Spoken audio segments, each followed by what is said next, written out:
DD214 Gaming Podcast is for mature audiences only. Any videos, music, or entertainment not originating from DD214 Gaming is used and covered under Section 107 of the Copyright Act of 1976, also known as fair use. Opinions expressed are our own and do not represent any DoD or U.S. government entities as a whole. This podcast is for entertainment purposes only. Viewer and listener discretion is advised. You are no longer alone now because we have you.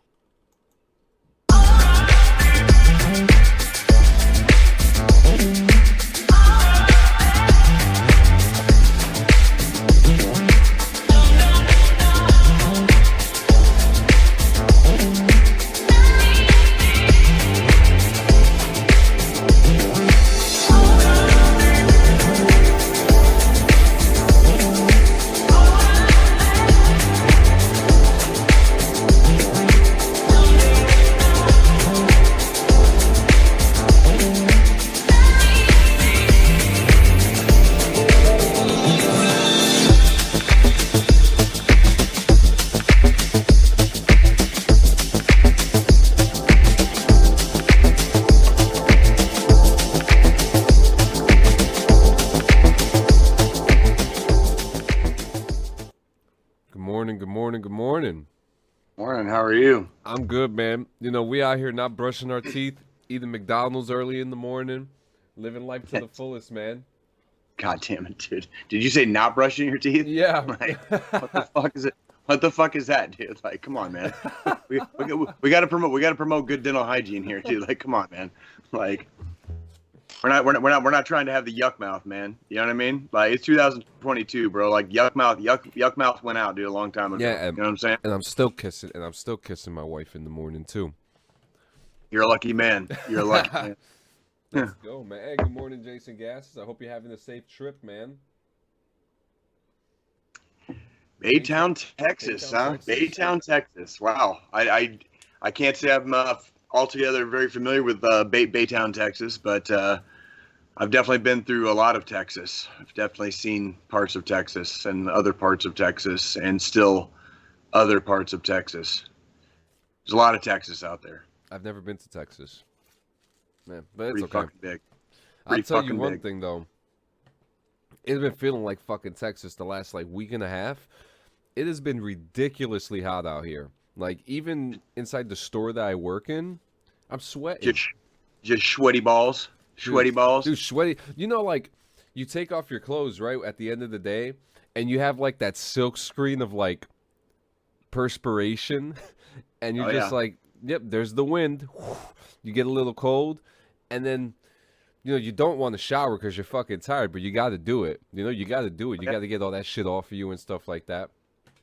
I hate it. I hate fucking being out during the day. And so the minute you step outside, my nutsack just immediately sticks to one leg or the other.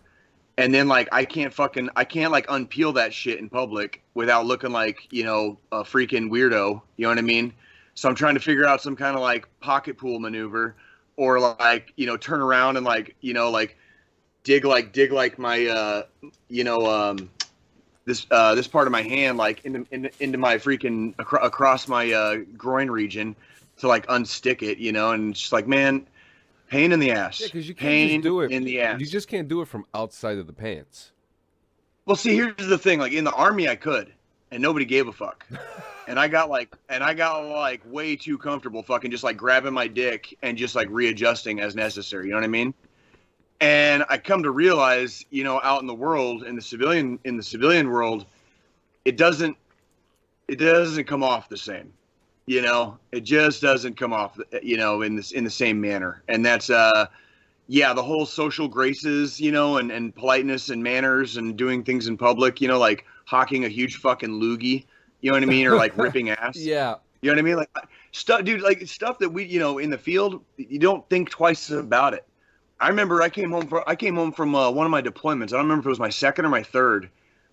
And I shit you not, bro. I was in an Applebee's in Pueblo, Colorado, and I had my leg lifted in my seat, and I was about to rip ass openly. And I stopped myself at the last second, realizing I was about to very loudly fart in public. And it was because I had gotten so used to doing that shit fucking downrange.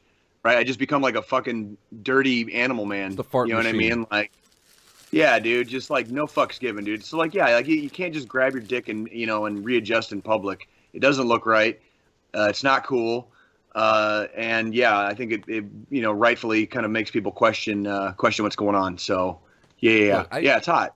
It's hot this week. Drew Davis has horrible timing with the family at Cracker Barrel. Turned up the volume to hear adjusting my dick. Hello, Cracker Barrel and Drew Davis. Yep. I'm telling you, man. Yeah, and oh man, I lost my my thought too. Look, we slept late. We were all burning the candles at both ends. Well, you were working. You weren't burning the candle. You were, well. You said we had a good time. We spoke last night, but you get to it. Oh yeah. I worked. I actually worked all fucking week. I've been working all week. We're going out of town for a couple days next weekend. So yeah, that'll be fun, and we're looking forward to that. That's good. And so this week was I did a lot of work. So yeah, I worked pretty functionally. I worked just about every day this week. Until about 2 o'clock. Till about 2 o'clock in the morning last night. So I worked every day. I think the only day I was off was Monday. And Jason Gasses, you're listening to us like with the volume up in a fucking public place, dude. That is fucking amazing. At a Buc-ee's, dude. Have you heard of that? No, John, I've never heard of a is? Buc-ee's. What is that? It's just like it's just a high-end fucking truck stop, dude. It's like like Quick Trip. Quick Trip is like the Taj Mahal of like gas. Yeah. fucking Buc-ee's is like this Texas company, dude, and like it's like the fucking Taj Mahal. It's like the Taj Mahal of goddamn like truck stops, dude. It's like Jesus Christ. See, and I thought Love's was like the Taj Mahal of truck stops. Joe fucking Squilini. What's up, my dude? Good morning, What's up? You want to hear a funny story about Love's, actually? I was driving up to New Jersey to pick up the family, to bring them down to Fort Benning the first time, right? So my wife sees, like, in the bank statements, Love's, $20 here at Love's, $35 here at Love's. And, we're from the north. We don't have Love's up here. Right. So the first thing she's thinking, like, what the fuck is this motherfucker spending nearly $100 at fucking Love's for? What the hell? She's like, John, what is it? I'm like, it's a gas station. She was like, it's not. I thought you were going to like a fucking. Thought you were going to like a strip club or something. Yeah. Like fucking seeing your little seeing the little tart you see on the side. You know what I mean? Like no, you're not doing that. You're just going to a fucking gas station. I gotta check out the Buc-ee's though. I like weird things like that. Like little like. It's very Texas. It's just extra. It's just very extra, and that's okay. Isn't everything in Texas that's what makes it. Yeah, have you been to? You've never been to Texas, no, I've never been to Texas. The whole fucking state is extra, bro. The entire fucking state of Texas is extra. Like I'm talking top to bottom, left to fucking right. Okay. 12 hours it would take you to get from the fucking panhandle of Texas to the coast down by fucking Houston. Okay. 12 hours it would take you to go from fucking El Paso and to hit goddamn Louisiana on the eastern side. Okay. That state is a fucking monster. And it is extra. That's the only way to describe Texas. It is like its own little fucking place. And it's very extra. Yeah, beautiful. So grunt style. Dude, I bet people unironically wear it there too, probably too, right? I'm just kidding. I don't judge people for wearing grunt style. I don't give a fuck what you wear, okay? I just remember we used to make fun of it a lot in the infantry. Listen, I wore army sweatsuits and they were deliciously like comfortable, bro. Like comfortable. I think I own one grunt style shirt from a long time ago. And I actually got it before I went infantry. And then I think my mom got me like a hoodie for Christmas one year, and that's like one of like my lounge around the house hoodies in the wintertime. Yeah. But I think that's about all the grunt style I own, because it got kind of overplayed in the community. Yeah. You know what I mean? I don't have any grunt style products, but I'm sure if I did, well, I'd make it look good. The funny part is out here in Kansas City, dude, like people wear grunt style like it is going out of style out here. So for me, the only flex is to wear an actual fucking infantry like company T-shirt. You know what I mean? Like Yeah. how do you flex when the whole city wears a grunt style, right? Well, wear an actual fucking wear crossed rifles on a shirt from an actual fucking infantry company, right? Like that's kind of how you flex, right? No, Like if you're not flexing, what are you doing, man? What are you doing? I mean, I can't swing middle fingers in the air and say fuck the world if I'm acting like, you know, I can't find my dick that day. You know what I mean? So what kind of service would I be providing to the community if I walk out the door and my dick's not hard? You know what I mean? This is factual as fuck. You can't, dude. You can't fuck the world with a limp dick. Okay, am I wrong? No, like, you're not wrong. You are not wrong. Like there's like the three my 3 rules of success for life. They're very, very simple, John.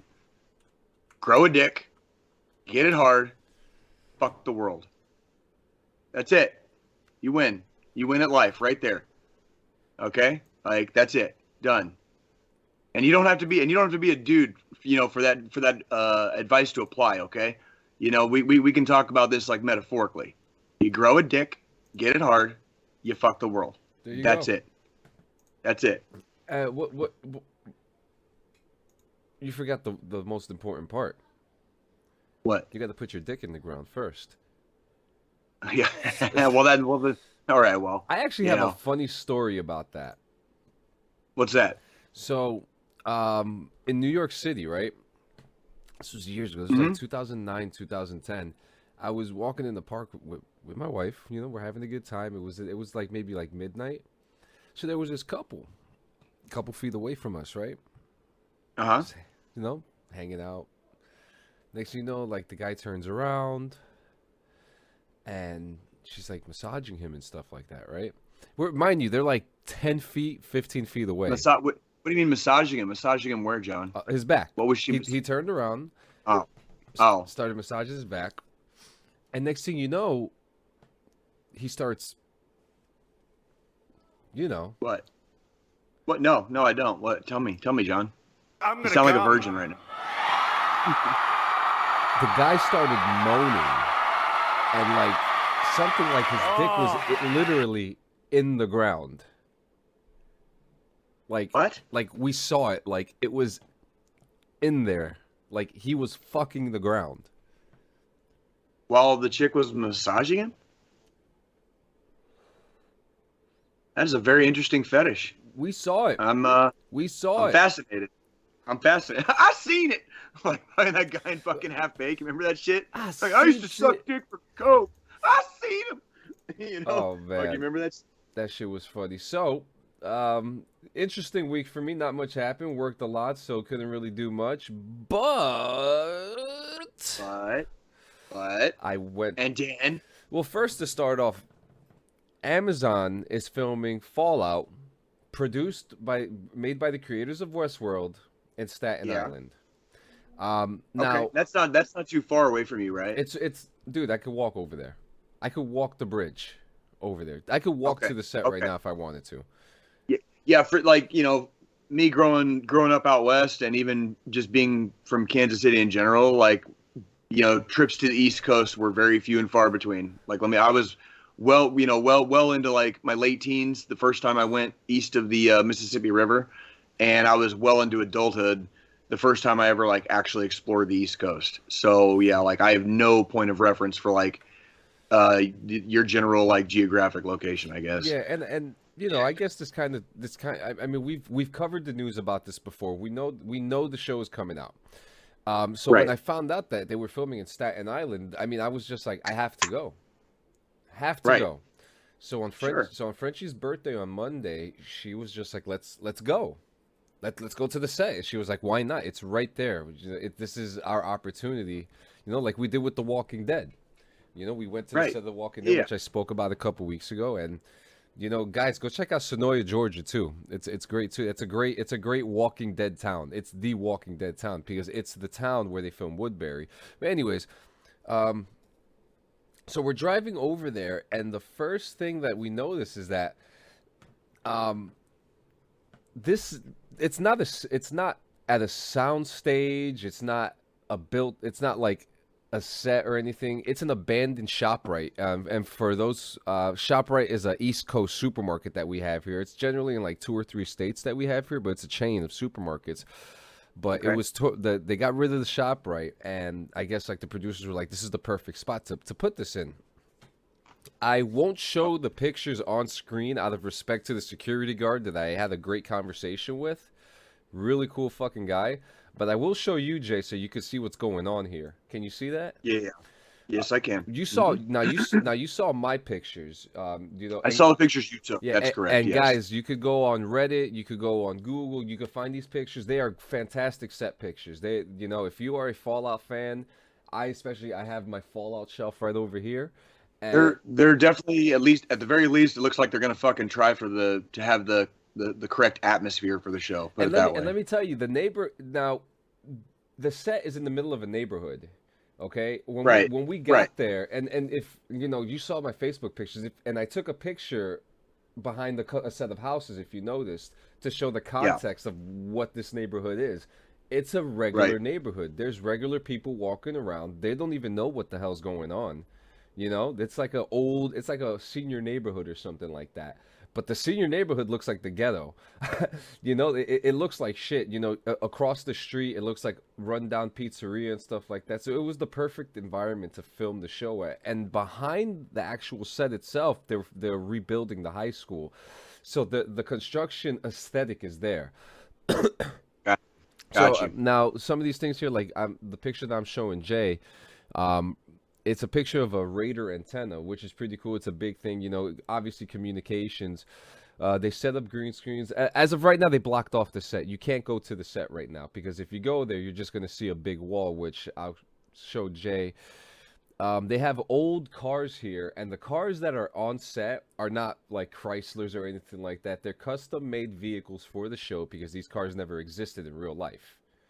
Right. These were the whole alternate reality. Yeah, the whole point of the game was that in the 1940s, America embraced the nuclear age. They embraced nuclear power, and the cars have like that nuclear era taste to it.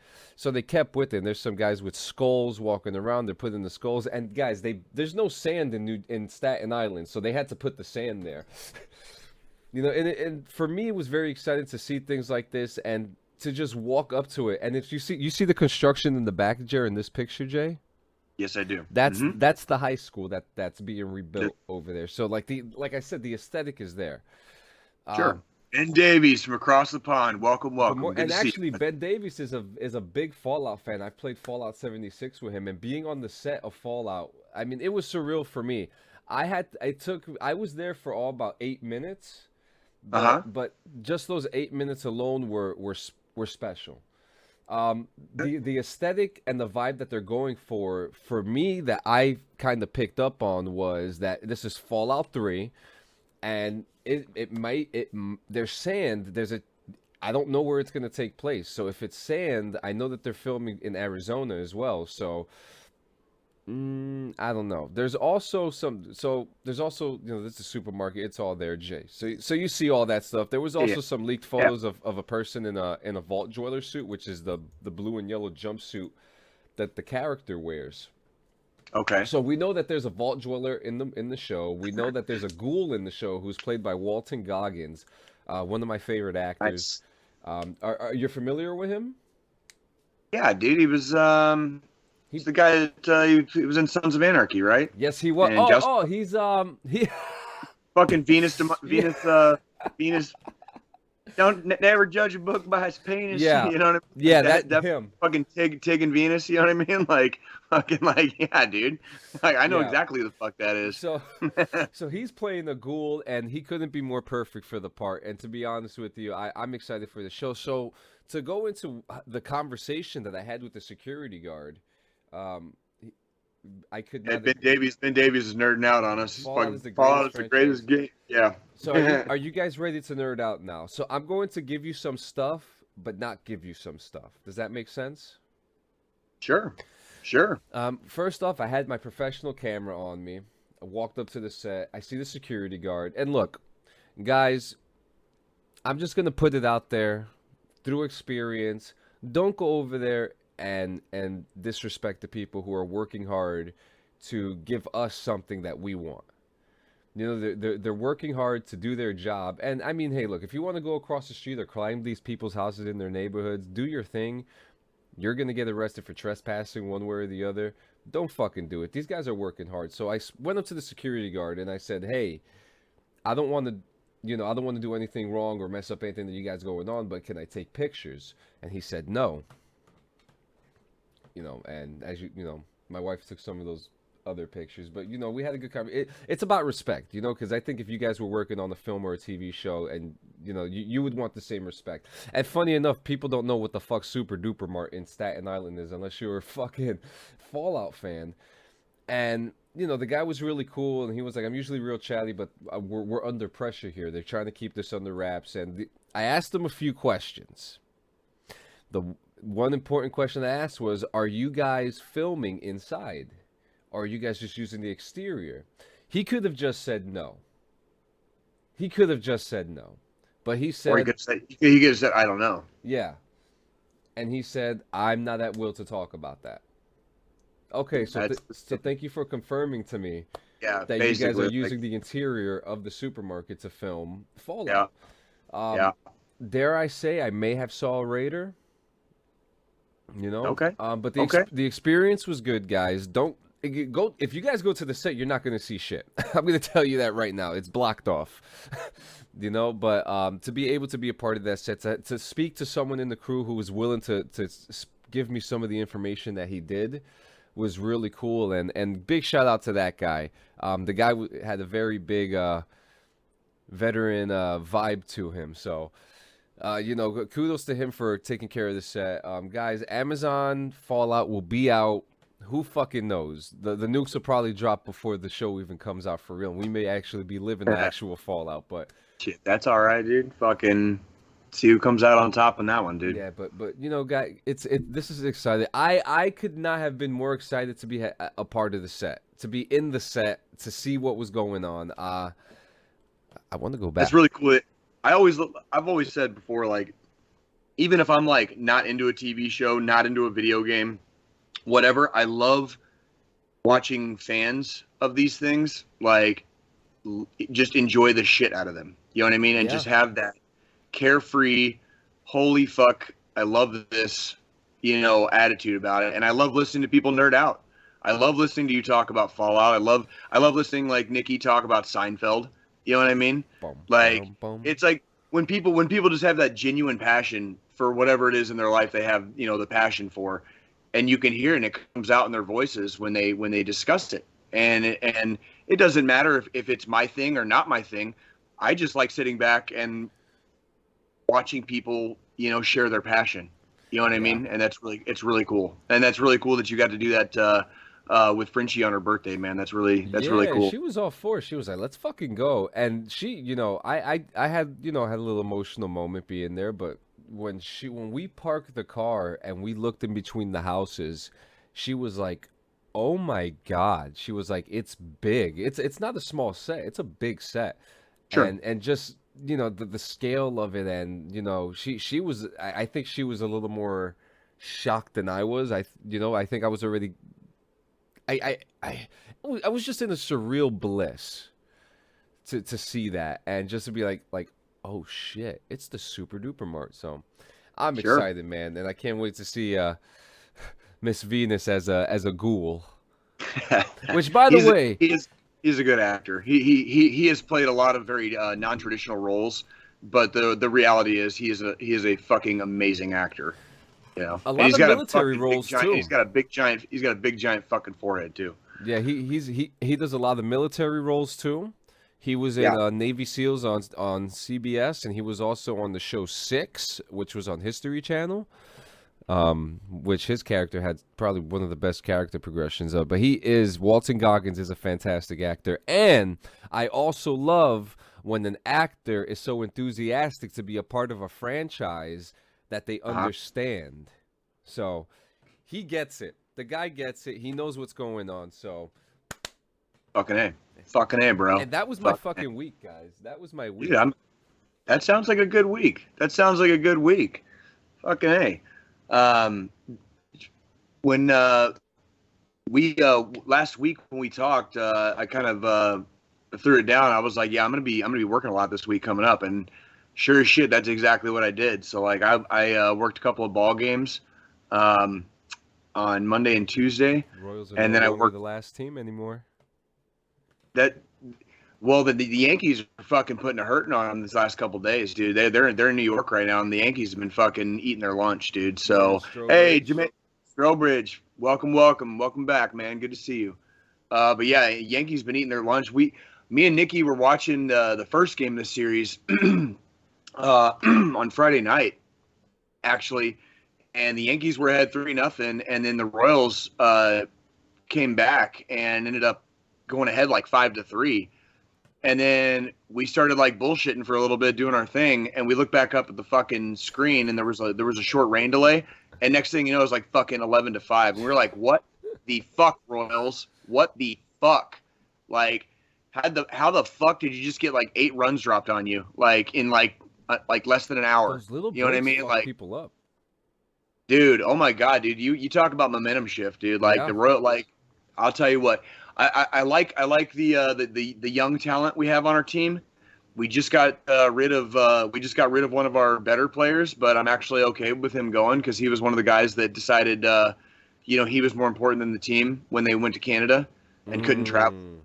So I was totally okay with it. And there's a couple other players I'd like to see fucking go right along with him because I would rather have young talent and young guys like fresh out of the minors that just give a fuck about playing. I'd rather lose with those guys. Yeah. You know what I mean? The guys with the heart. Guys that play with heart than, as opposed to like fucking millionaire titty babies, dude. You know what I mean? And you know what's the shame in that too? That and it happened a lot when this last season ended. A lot of those minor league guys, they either got traded off into other teams who needed them, or they went back to the minors. And you know, you know what team the Royals traded our good guy to, right? Not the Yankees, did he? Yeah, it's Benintendi. No shit. Yeah, you guys got fucking Benintendi now, dude. Yeah, you guys got Benintendi. He played on Friday night, or he was on your team on Friday night. Oh shit! Like, I didn't even realize that. And like, there's also been talk that Juan Soto wants to come to New York, and that there was like this whole thing that like the Yankees, or like there was a rumor that the Yankees wanted to offer up these three of our like mediocre players, but still could hit a ball to hit the score. And I mean, look, Juan Soto's great, but we don't want his attitude in the New York Yankees. He could go to the fucking Mets. Hey bro, you guys can have Benintendi, dude. Like, how much you want to bet this fucking cocksucker gets fucking vaccinated now? How much you want to fucking bet? Yeah. How much? Watch. Did he have a beard? Watch and see, dude. I don't know if he has a beard right now or not. Well, I don't know. He won't have one in the Yankees now. Whoa, no. Not if you play. No. But anyways, yeah. So I worked all week, but in the middle parts of the week, in the evenings, when I was home, me and Nikki got time to sit down a couple times this week, and we watched a couple movies. So I have a couple of movie reviews real quick for my weekend review. One is The Gray Man. I've seen it pop up. I'm actually very interested in seeing it. Kind of a newly released Netflix movie. I forget the name. What's the name of that dude what the fuck is his name? Ryan Gosling? Is that the main dude in it? Yeah. Yeah, that's him. Yeah, Ryan Gosling. He's gonna play Ken. He's playing Ken in the Barbie movie. I was gonna say that fucking sexy ass fucking suave looking motherfucker, dude. Like this fucking guy, dude. This fucking sexy ass. Yeah, that motherfucker. All right, Ryan Gosling. So we watched The Gray Man, and holy shit, for once in the fucking ever, Jay was fucking like, pleasantly surprised with the goddamn movie, dude.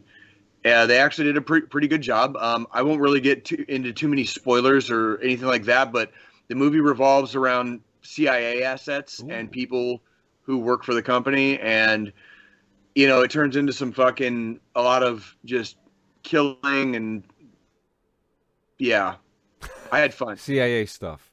CIA stuff. It was compelling.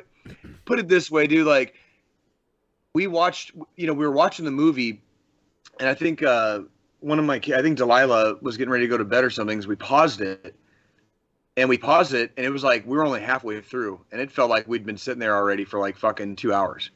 But it was compelling. It was just a fucking just nonstop from fucking like start to finish. Just a nonstop like movie. Just one of those movies that just kind of like, all right, fucking put your fucking seatbelt on, make sure everything's fucking secure, and you're off. You know what I mean? And it was like I remember when we paused, I was like, how the fuck is there gonna be another hour? Jesus. You know what I mean? Like, yeah.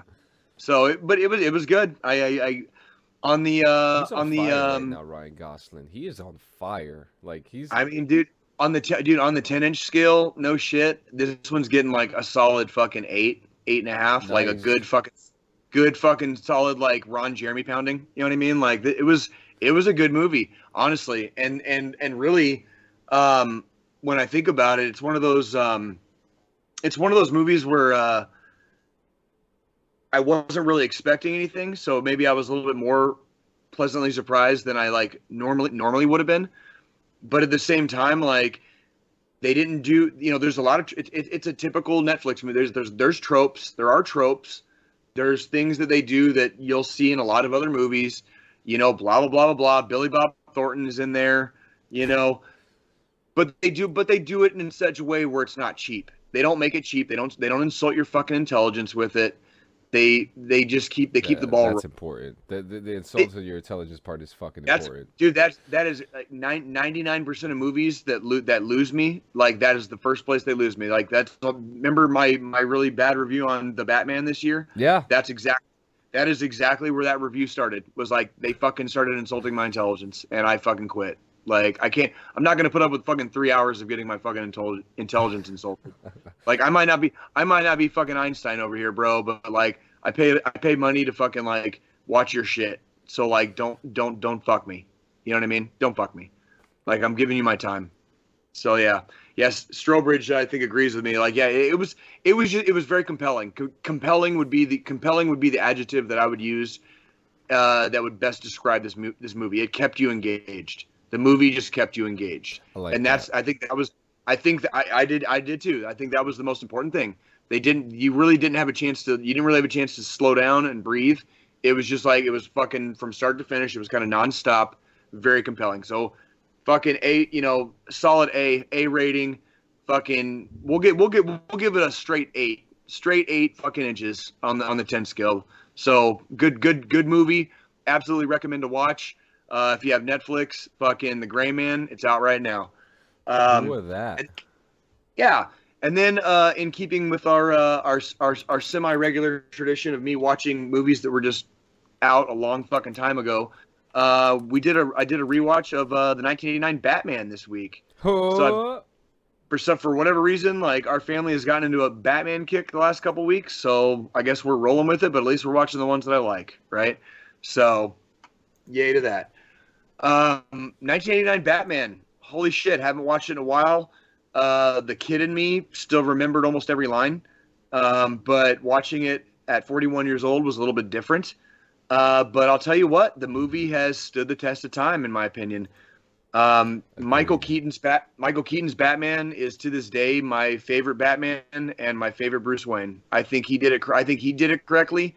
And I think in the first Batman movie, his first, so that we're not talking about Batman Returns here, but in just that movie, Batman, that is the Batman character in the DC universe I can respect, because that dude, a lot of people in the 1980s when this movie came out, I should say the late 80s, going into the early 90s, were not fans of his portrayal because he was a little bit more willing to admit that he was Batman. He was a little bit more, he was really questioning the whole, this Batman was probably like late year one, early year two Batman.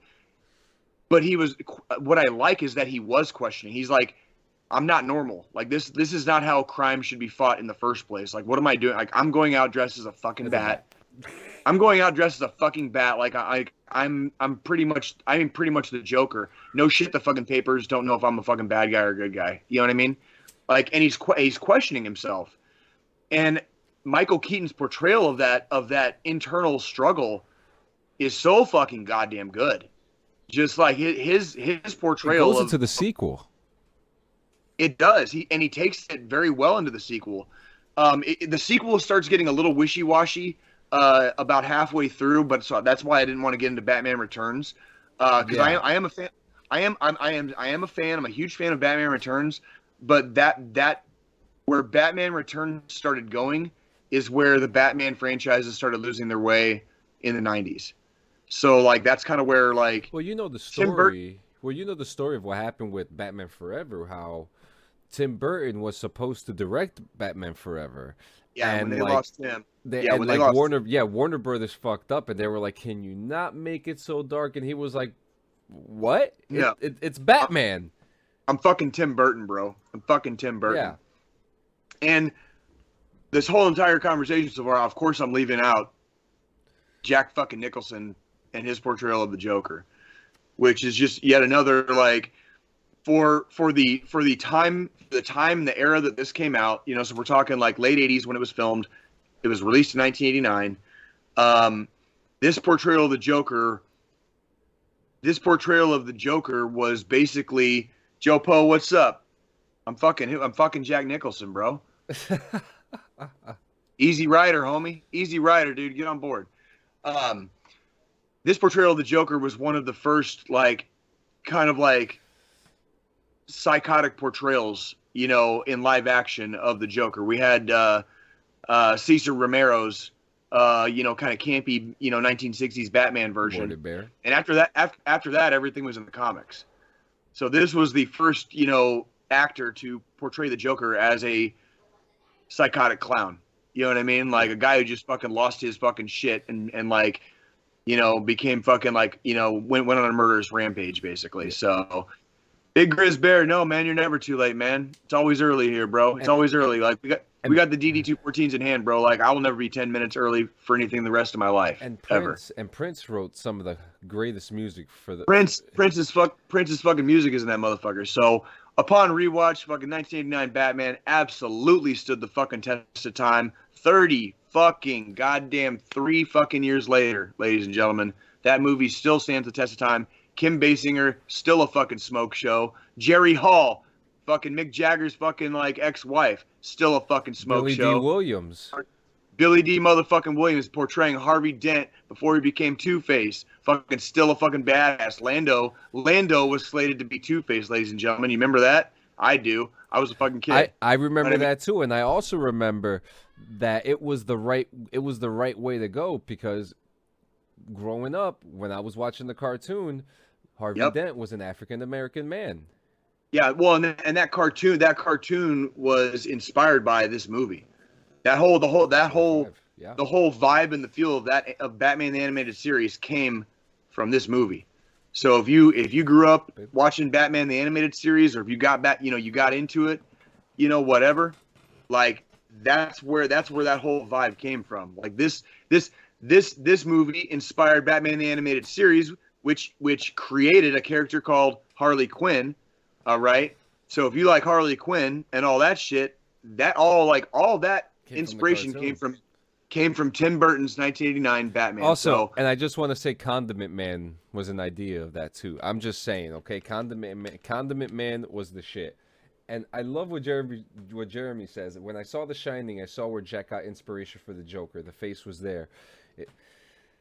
He could have done it then. He could have done it as young then if the movie was being produced then.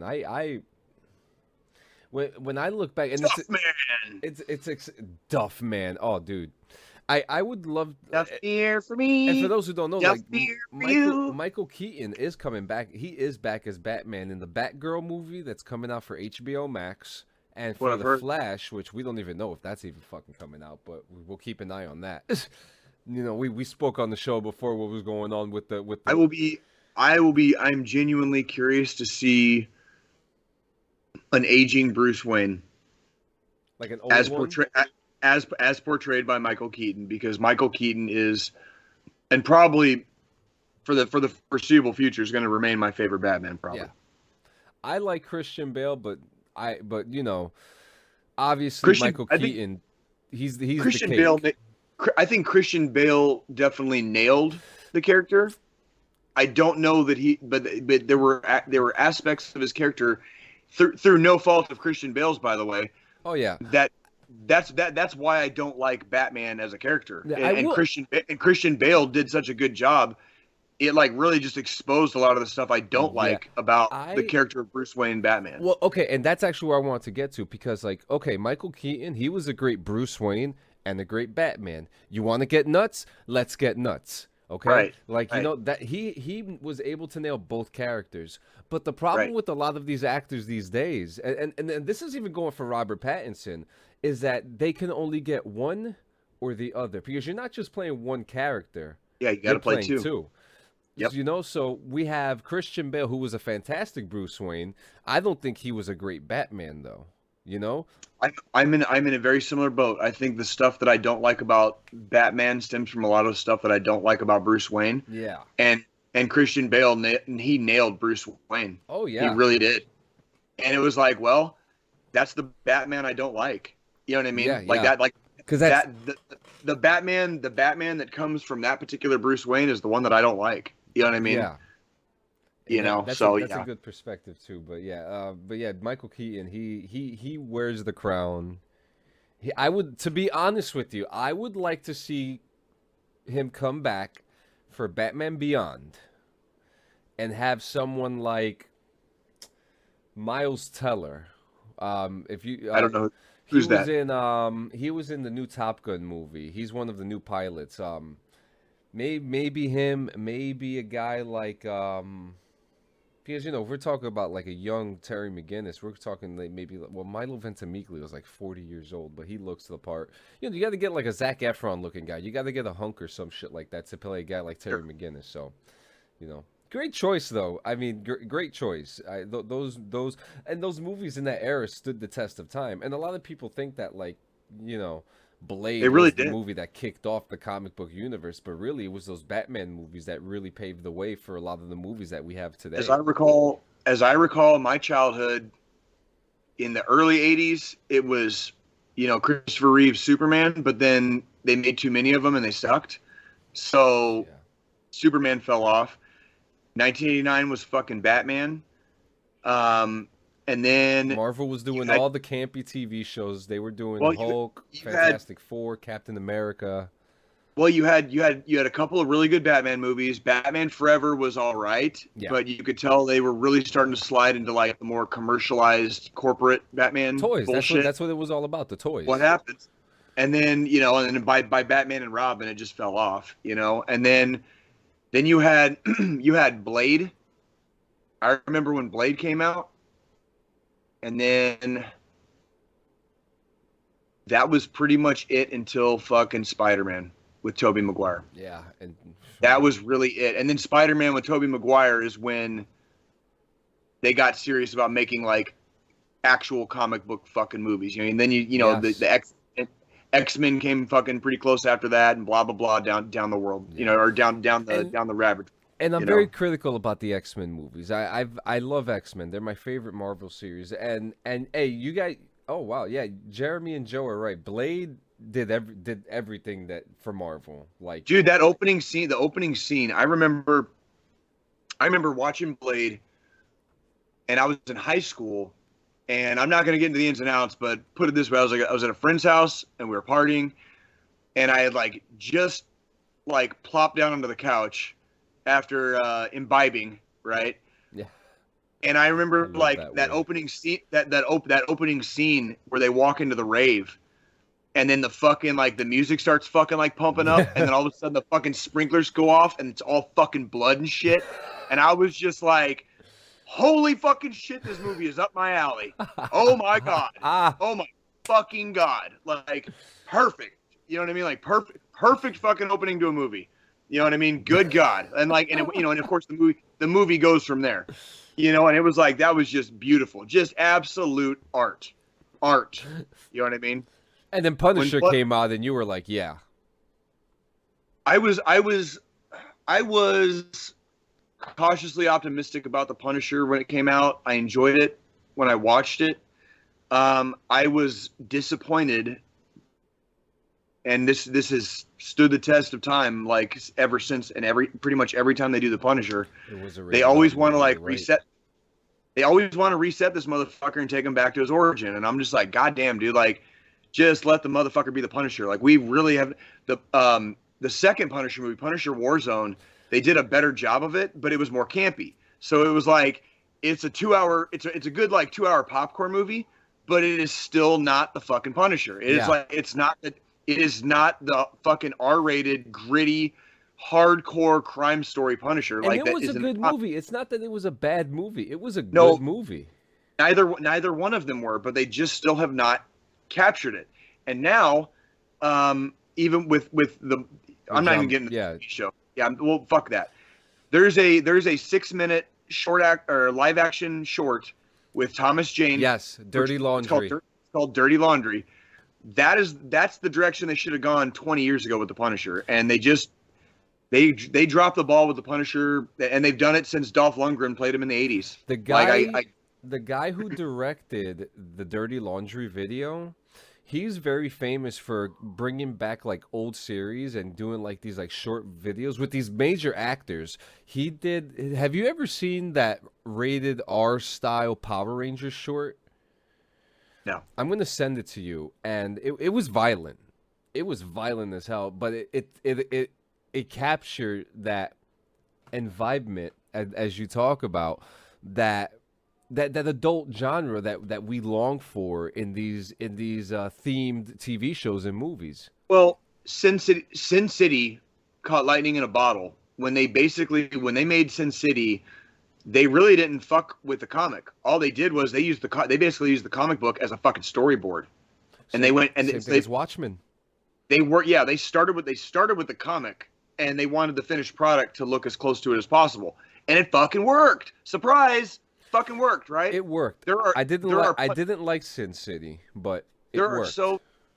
There are so many. Dude, I love Sin City. I've owned the comics. Like I've owned them for years and years and years. Like what, Anyways, Rob, fucking comic book guy. There are storylines in the Punisher like within the last 20 years where they could literally do the exact same thing, and I promise you it would work. But like nobody's got the balls to do it, and nobody makes it. And it's just like, you know what? Fuck you guys. Like just fuck you guys, and fuck you for ruining like all that. Like whatever. Are you drinking a Capri Sun? Yeah, without a straw, so I'm squeezing it out. You're an animal, dude. You're an animal. Listen. Yeah, man. Listen. And before we get to the Roadhouse, I just want to say while we're talking about the Punisher, the game did a really good job. That game was fucking awesome. The game was really good because I remember being in Central Park Zoo. You got tigers over here and you're killing fucking guards. You're coming out of the coffin during the funeral scene in the game. Oh yeah. Like you're coming out the Punisher has fucking flashbacks and shit when the people beg for their lives. Like gives the Punisher flashbacks and shit. He has like PTSD, dude. Like it's all in that game, dude. Like it's fucking horrific, dude. Like that game was fucking awesome, dude. Like that game was fucking awesome. I remember that, man. So time. I think it's time. Let me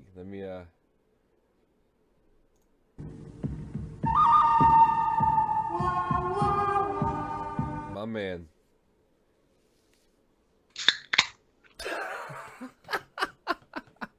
The snap.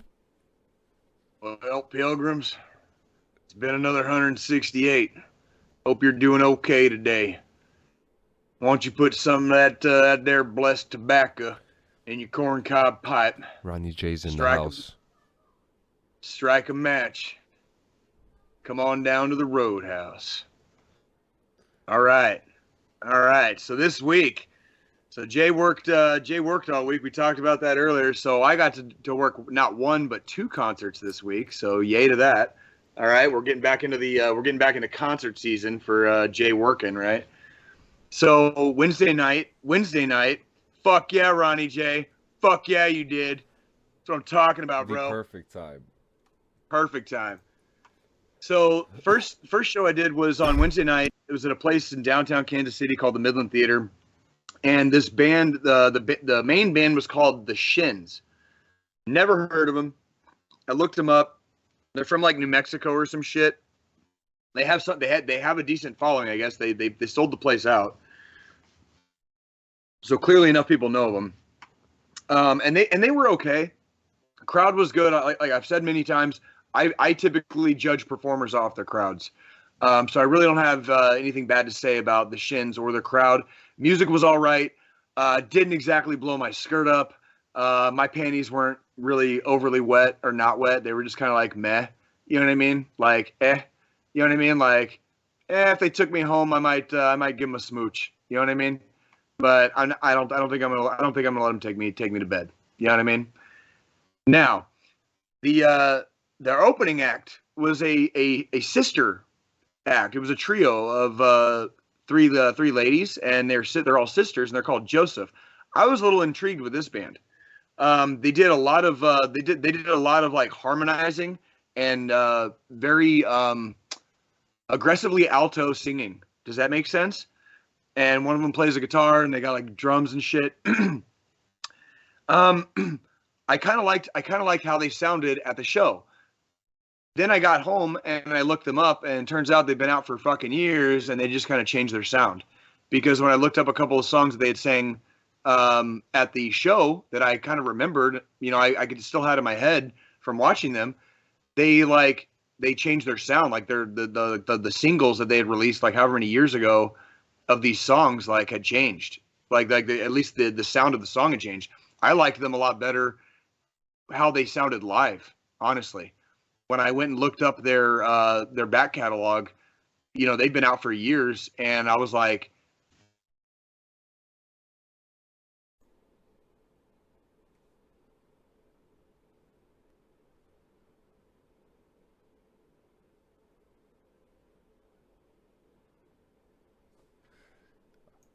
All right, we'll give him a second. We're still in the Roadhouse. Let me reload my screen.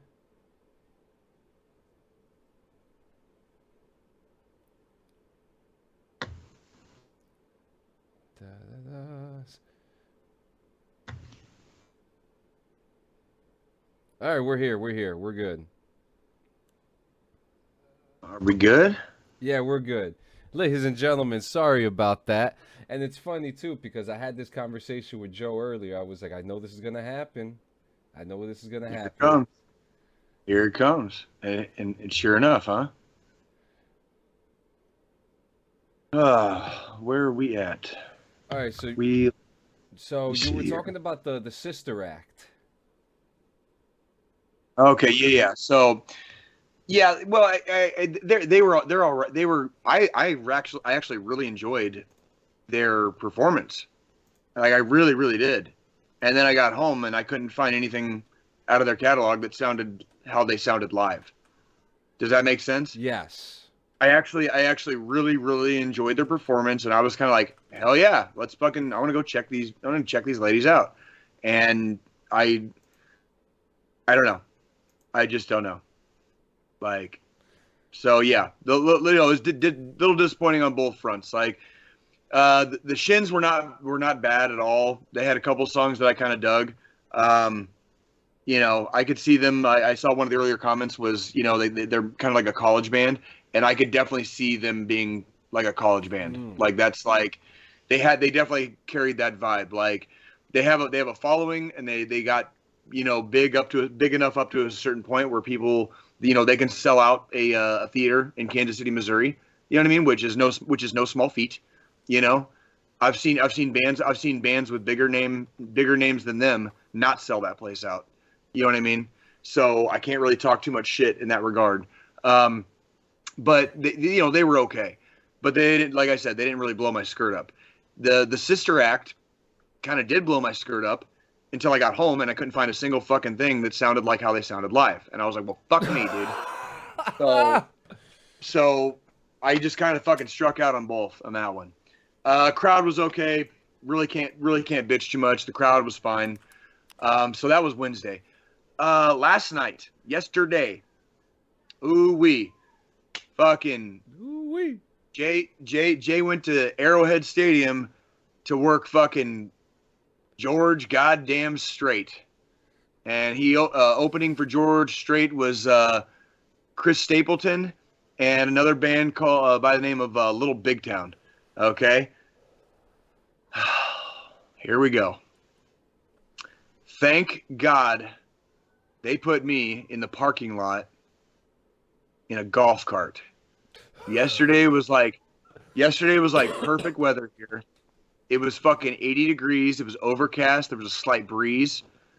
All I had to do was like ride around the fucking parking lot of Arrowhead Stadium when people were like basically like tailgating before the concert. By the way, people tailgate before before concerts here.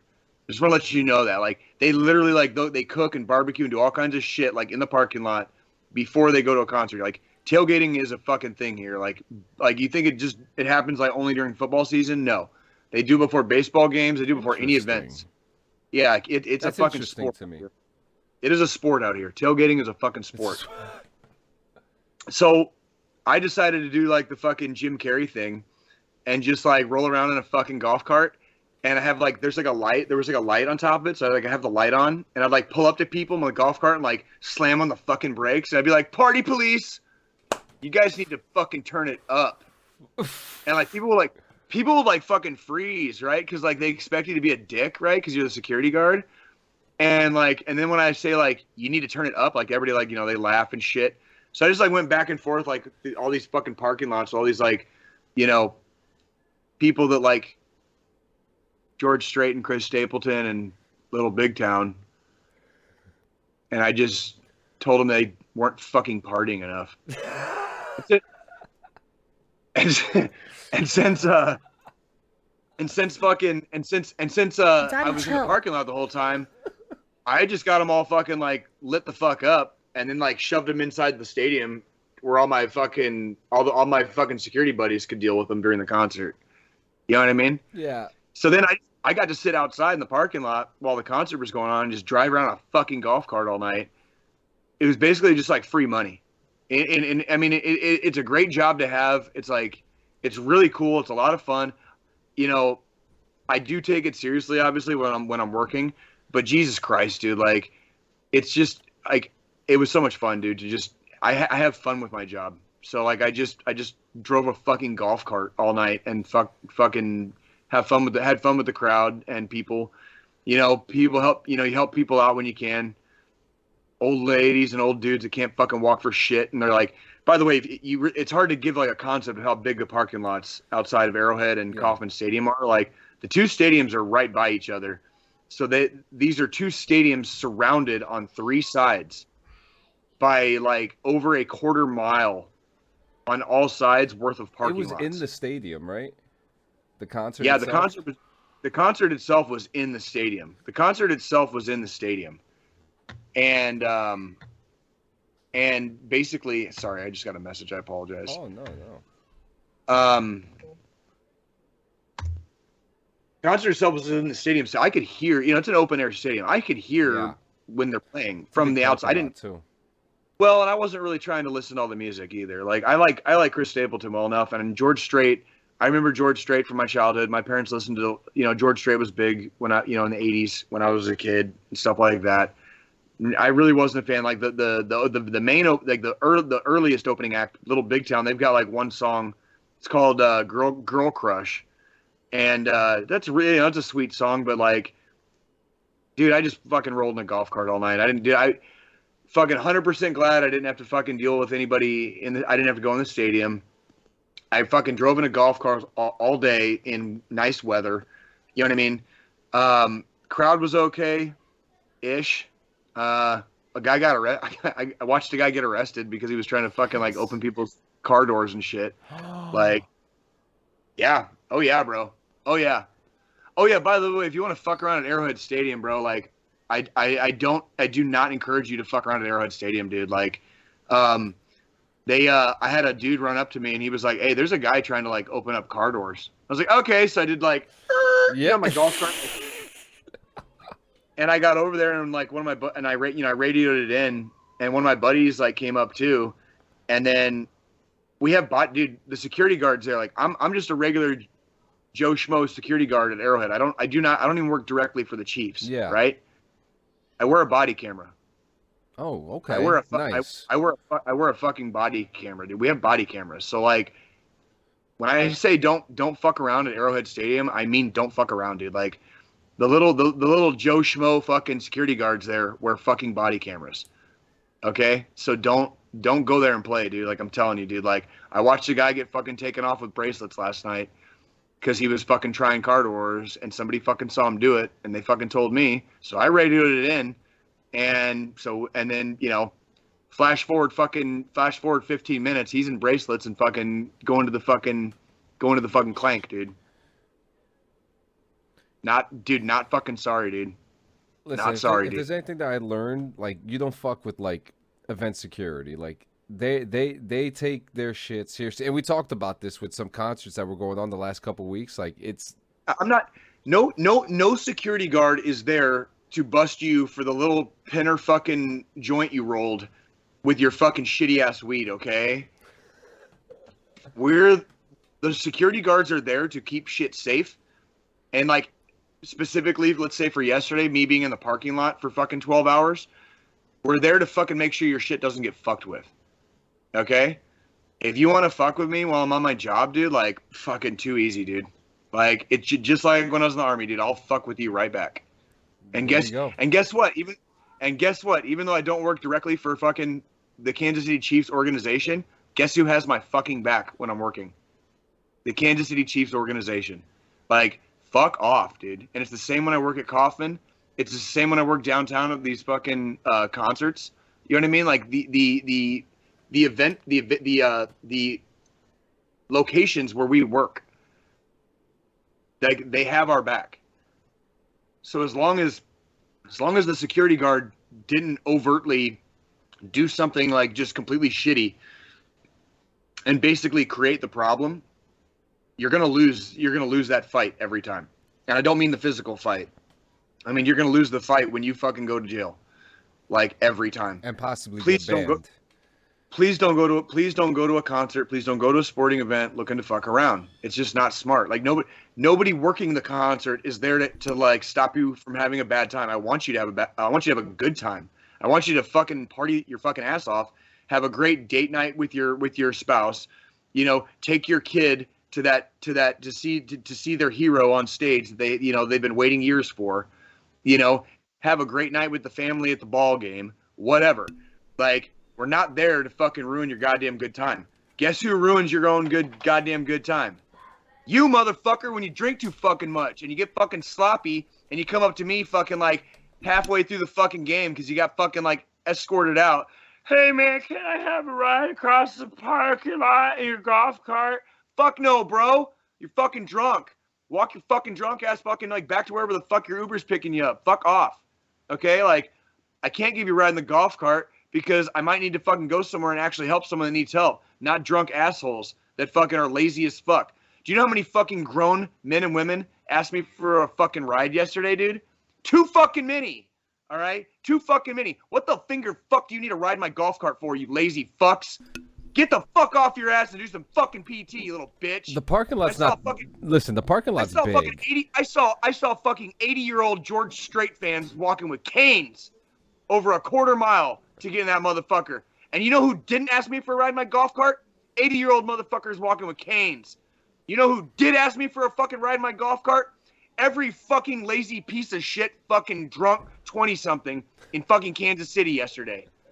Get the fuck off your ass, get the fuck to the gym, and stay the fuck away from my golf cart, bitch.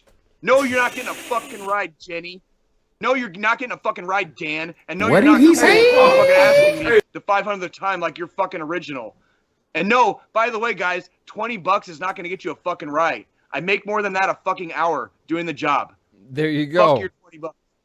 Fuck your $20, dude. I wipe my ass with your $20 and throw it back in your face. You're not getting a ride, bitch. My golf cart, motherfucker. Fuck you. I don't take no shit from anyone. As Arnold would say. I don't take no shit from anyone. Oh, whoa. What would Arnold say? Hold up. that he don't take no shit from anyone. Why? Where's my camera? All right, hold up. Gonna have to do so we got some news. My camera has disappeared for a second. Just give me a second, guys. I'm going to fix it right now. Give me a minute. Okay, just give me a couple minutes. So the news that we got today. Oh, there's two J's. J double time. Oh, look, double J. All right, there we go. So we got some new. We actually, it's actually the only major news that we have. It's been pretty dry this week, but yeah, this week actually the last couple weeks has been pretty dry, but this week we got some news on Grand Theft Auto. Actual GTA 6 news, right? Yes, we do. All right. Okay.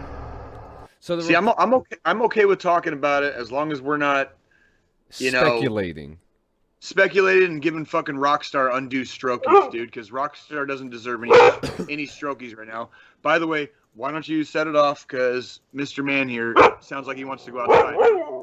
Yeah, you want to go outside? Okay, yeah, I got it. Go. Let's go. Come on. Move. Come on. Outside. All right. So for weeks and weeks and weeks, months, years now, we're about to start season 4 of the podcast soon, and every couple of episodes we have talked about Grand Theft Auto. It's no secret. It's one of our favorite games. It's no secret. It's one of our favorite games to hate. And yeah, so we've been waiting for news. There's been a lot of speculation that there was going to be extra maps, there was going to be multiple characters, it was going to take place in this place and that place and this year and that year. But now we actually have actual information being reported from Bloomberg. Bloomberg is the news source for this article. And then as followed, Kotaku, IGN, comicbook.com, every news company that covers video gaming was covering this article that came out this week. And to start it all off, they were talking about how the environment at Rockstar, which was no secret, there was sexual allegations from the former director of he was like one of the head honchos. I can't remember. I think he was labeled as director, not director of the game. Like the head of the crew or so. I don't remember the label that he had. He was accused of groping one of the male employees. There was another incident where there was another incident of frat boy environments. So Rockstar had to, figure something out and do something right. So a lot of people are saying that the first answer to this was having a female protagonist to start the game off. And from some of the leaks that we read, remember that big thing that we read about a character named Casey? Yeah. Well, this character is Casey. Okay. Well. Yeah. I don't see, and this is the thing. The franchise. We're not talking about Rockstar right now. We're just going to talk about the franchise of Grand Theft Auto. Has been ultra controversial from the time GTA 3 came out, and they have remained controversial. Like they find ways to be controversial. I don't know why anybody would be surprised or why it would even be controversial for them to have a female protagonist in the game. We've already had female protagonists in the game before. You just haven't fucking been able to play them. Yeah, and they're main characters, and they are great characters too. I think this is just a way for people to make much ado about nothing and act like, just giant weeping bitches. You know what I mean? About nothing. Like you will not fucking see me sucking Rockstar's dick anytime fucking soon. I promise. Okay. But a female protagonist in a Grand Theft Auto game is the last fucking thing probably in the world I would get butthurt about. You know what I mean? Like ever. You know what I mean? If we know Rockstar, we know that this female character is going to be just as morally fucked up as any other GTA character that has come out. Oh fuck yeah, bro!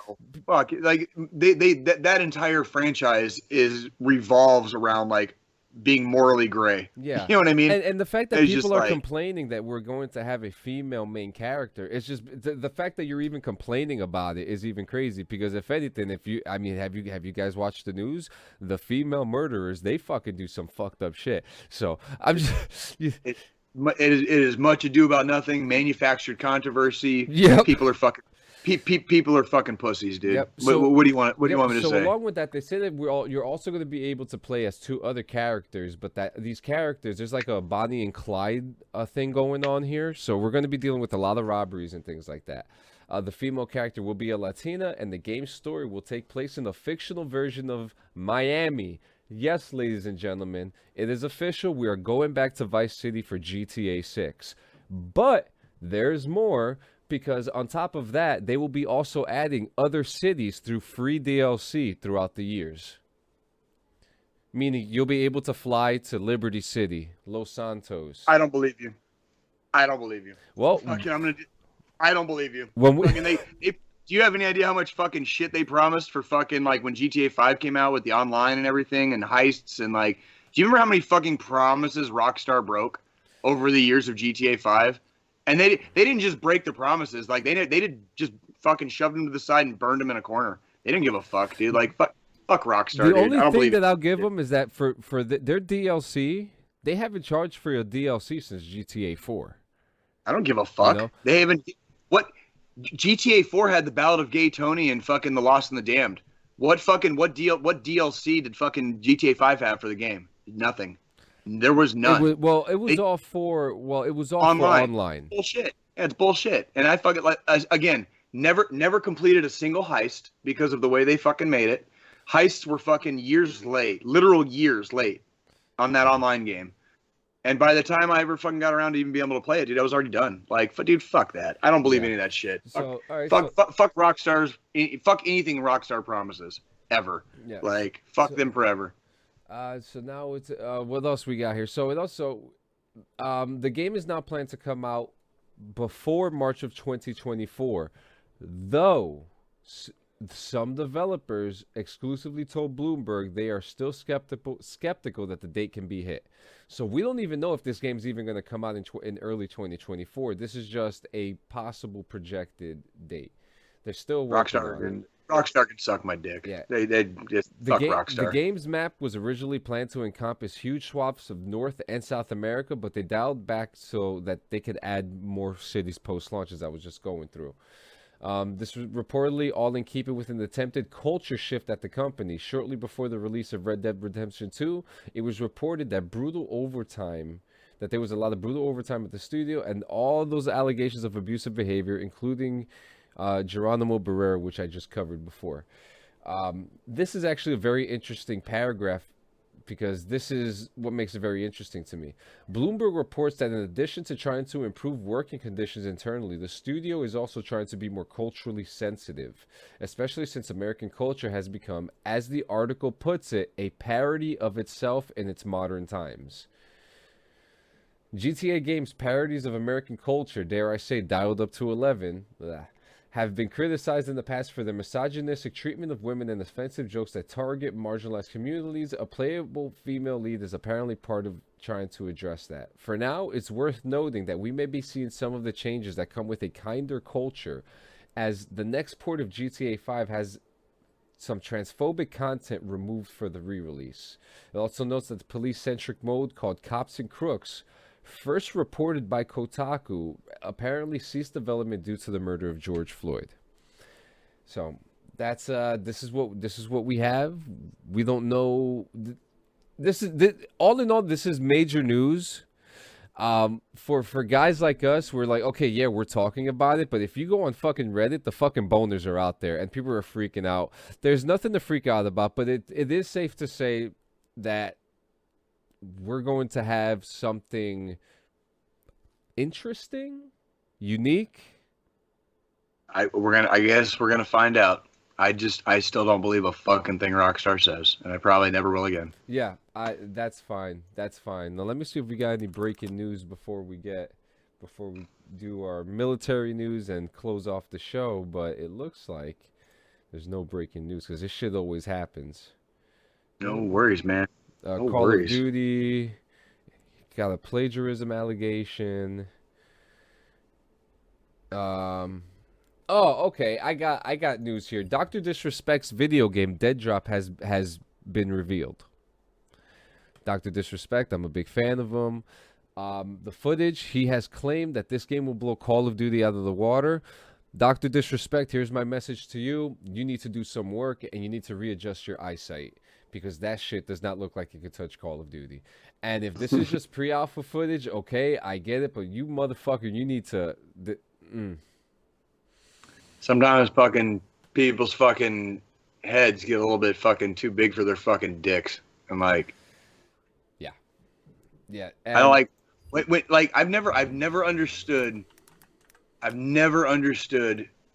like, I get the hunger, I get the competitiveness, but it's like when you're starting out fresh, and mind you, I know Dr. Disrespect has been in the industry for a long time, but using your own name to kind of like push start something, dude, you're a baby. Yeah. You're a fucking baby, and you're trying to take on the king. Yeah. And literally, it's like, I remember there was a band in the fucking 90s, like early 2000s, and they were called like some fucking dumbass. What were they? Hoobastank? Oh, jeez. Hoobastank? I've been fighting in the dark, looking for the answers. Yeah, that fucking weepy ass crying bitch. That guy. They were on the cover of I don't remember which fuck it was, Revolver or one of the fucking metal magazines. They were on the cover of one of like a metal magazine saying we're better than Metallica. And it's like, I'm not even a fucking Metallica fan, and I'm like, who the fuck are you?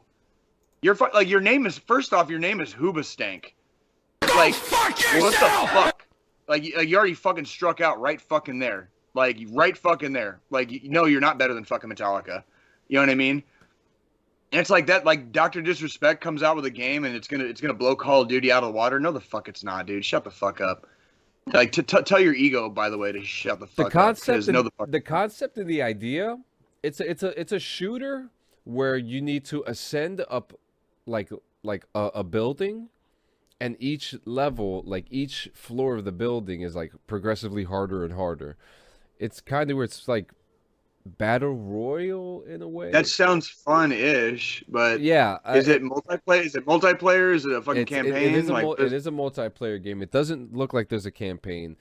The concept looks great, but some of the artwork of the guns look lazy, like copy and pasted, like not finished. And you know, for a guy like Dr. Disrespect, who a lot of people look up to and a lot of people respect, you know, it's hard not to respect the guy. You know what I mean? The guy has done so much for different aspects of the gaming industry. But to come off the woodwork and be like, we're going to blow Call of Duty out the water, and you come out with this, and it's like... No, looks like he took a fucking payday. Looks like he took a payday, There's bro. video games right now where you can even notice that the finger doesn't even go on the trigger. You know, like that's the technology we're in now. You know what I mean? And we had better shit fucking like with the fucking like Xbox 360, dude. Like, what the fuck? And actually, that's exactly what it looks like. It looks like Xbox 360 hardware. And I hate to say it, but the truth, you know, the only way you're going to be able to be better is if you listen to the criticism of the people who are watching you. You know, like we here, I'm watching you, Guy Beam. I'm watching you, Dr. Disrespect, and I'm telling you right now, you can do better. You know, you have fucking like what, 6 Ferraris in your fucking garage. You have a 12-inch cock. Like, come on, dude. Why do you think I'm such a fucking casual gamer, dude? Because like I don't like getting fucking jerked off and wasting my money. I don't. So I don't do it. I don't waste my time. I literally I stopped wasting my time with so many gaming trends and fads like so many fucking years ago. Like, I'm out of the loop at this point. Cause like shit does not fucking interest me. You know what I mean? Anymore. Like between microtransactions and having to play online, fucking not being able to do X, Y, or Z with my own fuck the American gaming industry right now, dude. Like, y'all are fucking full of shit. Y'all are fucking full of shit. Your games fucking suck. Your games fucking suck. Like, nothing is no fucking like pre-buy version of anything has been fucking worth it for like over 10 years, ever. You know what? You know what, Jay? Like I'm sick of it, dude. I'm fucking sick of it. Like, Fuck it. We're gonna change the show. It's just gonna be the DD214 podcast. It might as fucking well be, dude. Like, if the industry that we're trying to cover is just gonna rampantly suck that much shit and just fail and just collapse and in on itself and pretend it's not collapsing in on itself. You know, I got nothing for this shit. It's a waste. It's a fucking waste. Like, you're wasting your time. You're wasting your fucking money. And guys like Dr. Disrespect pretend to be on the side of like regular gamers, and he's gonna turn around and come out with a fucking pile of fucking shit. And he's gonna present it to you as a polished fucking turd and say, "Here, look at the polished turd I made," and it's every bit as fucking shitty as what the fucking industry itself has been fucking handing you the whole time. And the one thing that he's really not on your bothers fucking me, side. He wants money. He just wants your fucking money. And you know what? And you know how I'm gonna answer that for you too? Because the motherfucker has an NFT already in the game. How do you already create NFTs for a fucking video game? Like, what, this NFT thing? Why would you? If you're on the side of the gamer, why would you? Why, like why would it even be in there in the fucking first place? Like, holy shit! Like, fuck that guy, dude. Fuck him. Fuck him. I don't even know. Like, you like the guy, and I know a lot of other gamers like him. I respect his work. About this guy, I respect his work, but I bet he's a piece of shit behind. I don't fucking respect him at all. I was about to say behind bars. Oh my god. One of my army buddies just met him, and just last night posted a picture with him with Dr. Disrespect on his fucking Facebook. Yeah. You know, on his homepage, and like, dude, fuck him. Fuck that guy. Fuck Dr. Disrespect, dude. Like, you're turning into fucking everything you said you weren't. Like, just like fucking Rockstar, just like every single one of all these other corporate fucking suckers of Satan's cock, you know, who talk a big fucking game about how fucking on the side of the fucking working man they are, but turn around and you're not on the side of the fucking working man, are you? You're on the side of fucking Dr. Disrespect. And now Dr. Disrespect's got fucking everything that he fucking wants and needs in life. You don't give a fuck. Your game fucking sucks shit, and your game is gonna suck shit. It's not gonna hold a candle to Call of Duty because you suck shit. Fuck you, dude. Yep. You're a bitch, and you're a liar. And you're a liar, and you're fucking stealing. You're stealing people's fucking hard-earned money with your bullshit. There you go. And in our military news to end the show tonight, the fate of the historic toxic exposure bill is unclear after shocking Senate defeat. Jay, break it down for me. Basically, this is what you want to talk about, right? Yeah.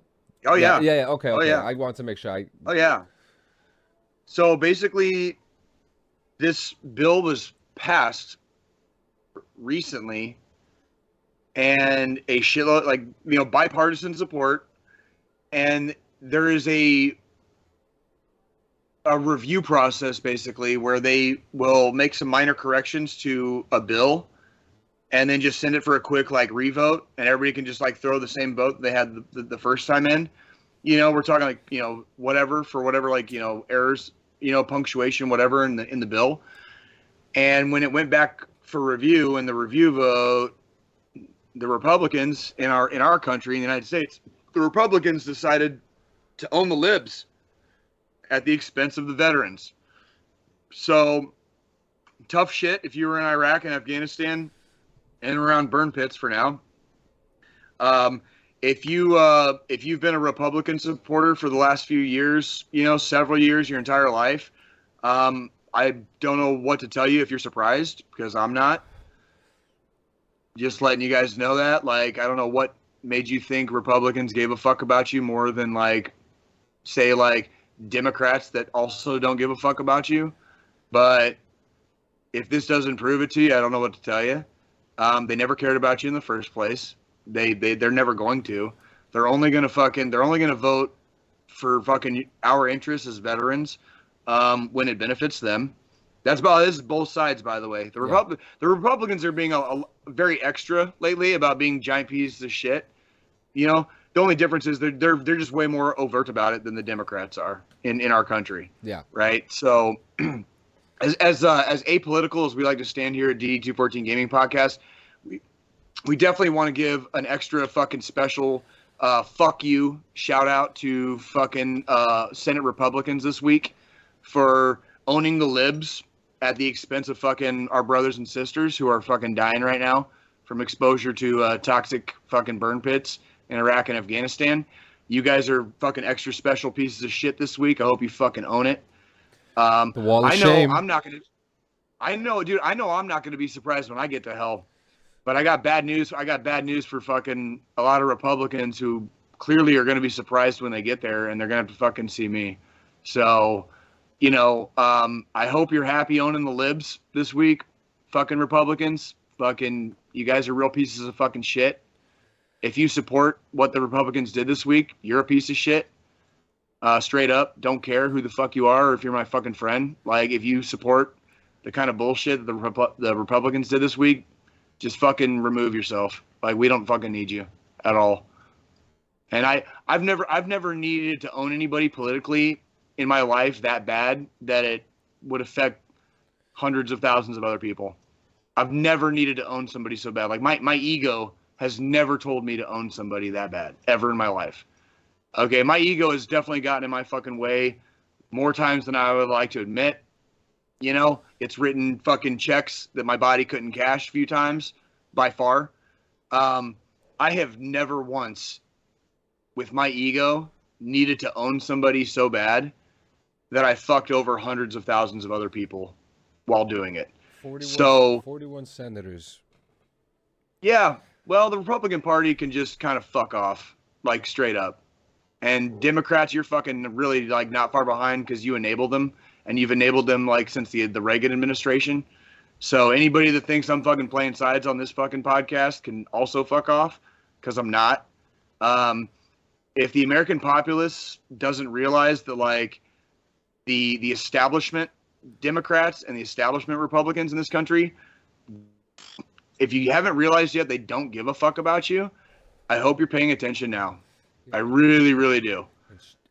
Because establishment Republicans and establishment Democrats never gave a fuck about you. Okay? They never did. They never will. Okay? They care about money. They care about fucking destroying fucking everything around us in the name of profit. Record-setting profits are being made right now by fucking oil and energy companies. Okay? Because they know oil is going the way of the dinosaurs. You know, because it's kind of made from dinosaurs, right? Like, oil is going the way of the fucking dinosaurs, and they're holding on, you know, with the grip as tight as possible to squeeze every last fucking drop of juice out of the fucking lemon. I'm sick of it, personally. I've seen this shit the whole time, like my whole life. By the way, for transparency, you can look up my voting record. Like, I will never explain it to you. But you can look up my voting record. I have never once registered as a Republican or a Democrat in my life. Okay, that goes all the way back to me being 18 years old and registering for the first time. Okay, so if you think I've got some kind of an agenda talking shit like this, I don't. Okay, I really, really don't. Our political system in the country needs a fucking hard reboot. Both fucking parties, both fucking ruling parties need a goddamn complete fucking, like, top to bottom fucking, like, hard reset and reboot.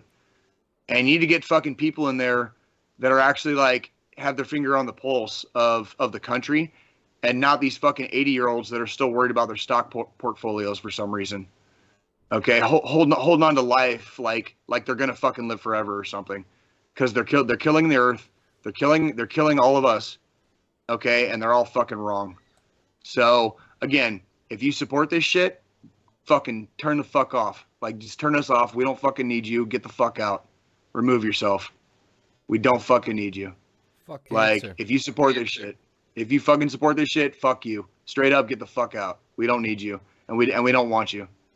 Like, I'm not gonna watch all my fucking friends die in 10 years of some unheard of cancer because you guys wanted to fucking own the libs. Okay? And by the way, in 2 years, when the fucking Democrats pull some fucking dumb shit, I'm gonna fucking say the same shit about them.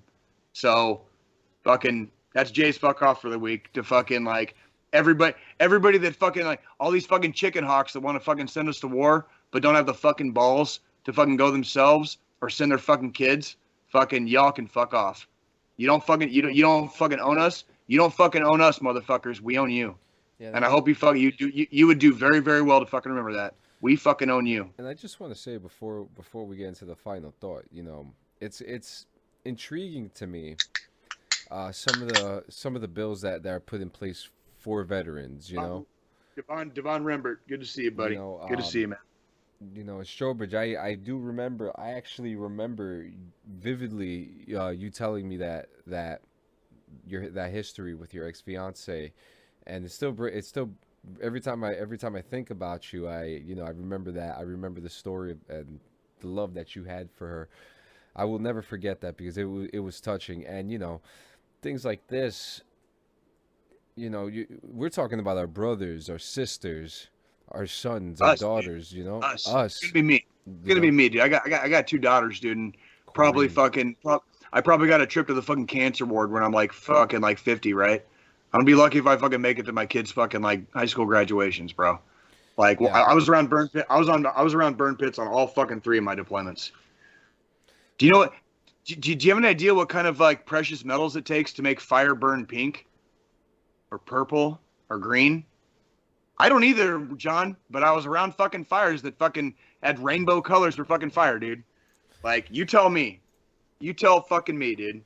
Because man. I'll see you there, dude. Yeah. I'll see you there, dude. When I fucking I'll see you there.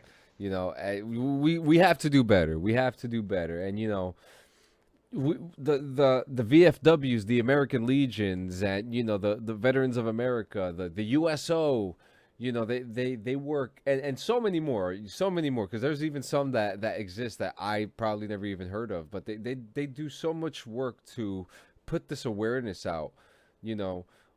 We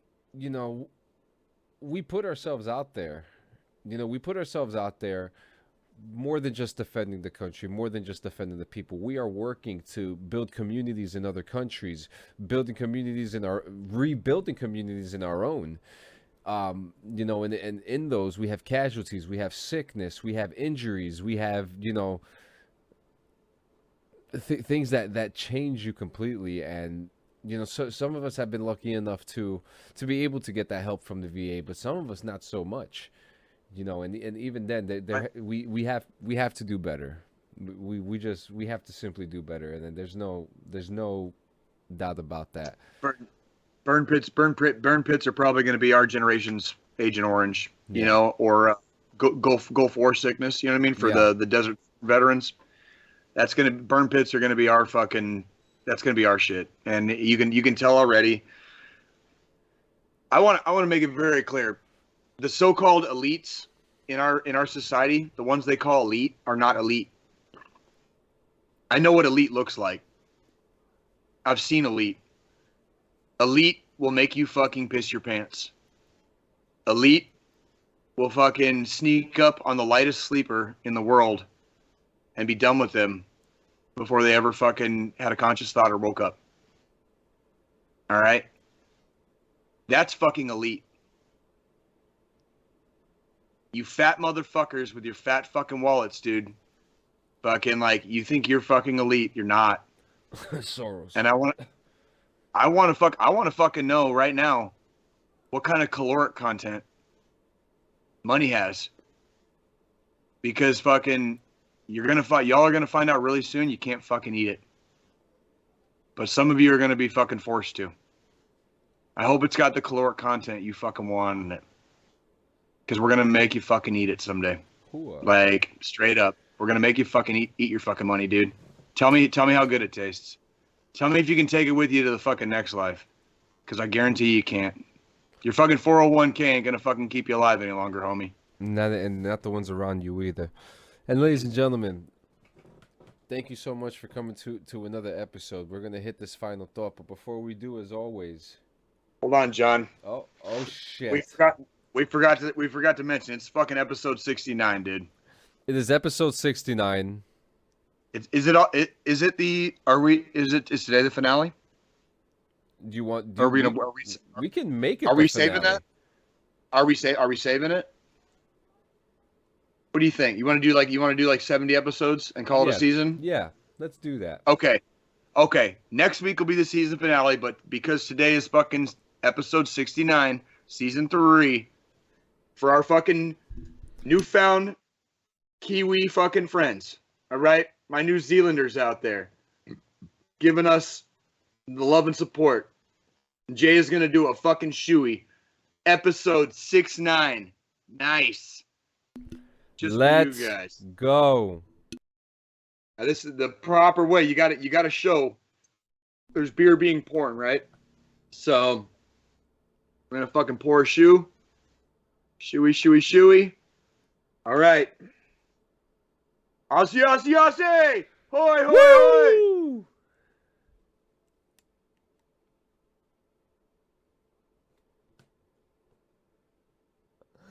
My man! Yo! My man did a shoey! Oh, that was for all our Kiwi brothers and sisters. Thank you very much for the love and support. Episode 6-9. Fucking nice, bro. Fucking nice. And that's the name of the episode, too. Fucking nice, bro. Because 10 episodes ago, we were 10 to nice. My There man, we I go. can't. Yo, see, and I completely forgot about the shoey, too. My man. I did. I've been looking forward to that bitch all week, dude. I didn't get home from goddamn George Strait last night until fucking 2 o'clock in the morning, bro. Like, you think driving around in a golf cart's easy all day, huh? No. Try the energy expenditure dealing with a bunch of drunk fucking. Yeah. Hey, man, can I have a ride? I'll give you $20 for a ride. How about fuck off? Like, no. Next time I'll have him push the cart. Ladies and gentlemen, big shot. Hey, everybody that was here, thank you so much. Jeremy Strobridge, Rembert, fucking, oh my God, we have Ronnie J, Darla Ann Irvin. Jason Gassett. There were so many people that came in. Ben Davies, so many people came. Oh, Davies. Drew Davis. Yep. Drew Davis and Ben Davis came in. You know, Well, it's Ben Davies. that's true. and Ben Drew Davies. 80s Babies right. Gaming, Chris Patterson, Pablo Martinez. Check them all out. Everybody, check out. We have an original music guy today. Well, we got him last week. His name is Axe Jackson. Make sure you guys. No, we appreciate you, man. We appreciate you. You guys, make sure you check out his music. Make sure you also check out NJ Blaze Online. What am I missing? Oh fuck. New Jersey Veterans Network. Doc Shup. Doc Shup. Which veterans congratulations, Doc Shup, on losing 10 pounds this week. You're the fucking man. Keep doing it. Fuck yeah, Doc. Fuck yeah. Get some, Doc. Get some. Fucking your veteran service organizations, whether it be the American Legion, VFW. Guys, get involved. You don't like going to the Legion, you don't like going to the VFW. In 10 years, when you get rose-tinted glasses and you start like remembering your fucking time in service fondly, those 10 years you spent hating fucking everything about it, you could have been taking over the fucking Legion and the VFW. GWAT happened, like 9/11 happened over fucking 20 years ago. The VFW should be run by GWAT veterans right now, and it's not. Get your fucking asses in there, dude. No excuse. Yeah. Take that motherfucker over, dude. Take it over. It's a democratic organization, dude. I am a life member of the VFW. If you don't like the VFWs in your fucking area, get your fucking homies in there and take it the fuck over. What the fuck? That organization is already in place. Go in there and fucking make it what you want it to be. All right? Holy shit, guys. Get off your fucking asses. Get off the fucking couch. Stop asking me for fucking rides in my golf cart. Okay? Get the fuck back in the gym. All right? Get that fucking beach body. Get that fucking beach body you used to have instead of that fucking bitch body you fucking have right now. Just because you got out didn't mean you were fucking allowed to get lazy. What the fuck, guys? You're letting these motherfucking people fucking just walk all over us, dude. Like, get the fuck back in there and get fucking motivated, motherfucks. That's Sorry, right, John. No, it's okay. And guys, remember, if you're feeling down, if you're feeling alone, if you're feeling in that hole, guys, 988 and 1-800-273-8255. 1-800-273-TALK. Guys, you can call me You can call Jay. You could hit up anyone in DD214 Gaming. You could call those 2 numbers, and I'll say those numbers again: 1-800-273-TALK and 988. These are numbers that you can go and receive help immediately.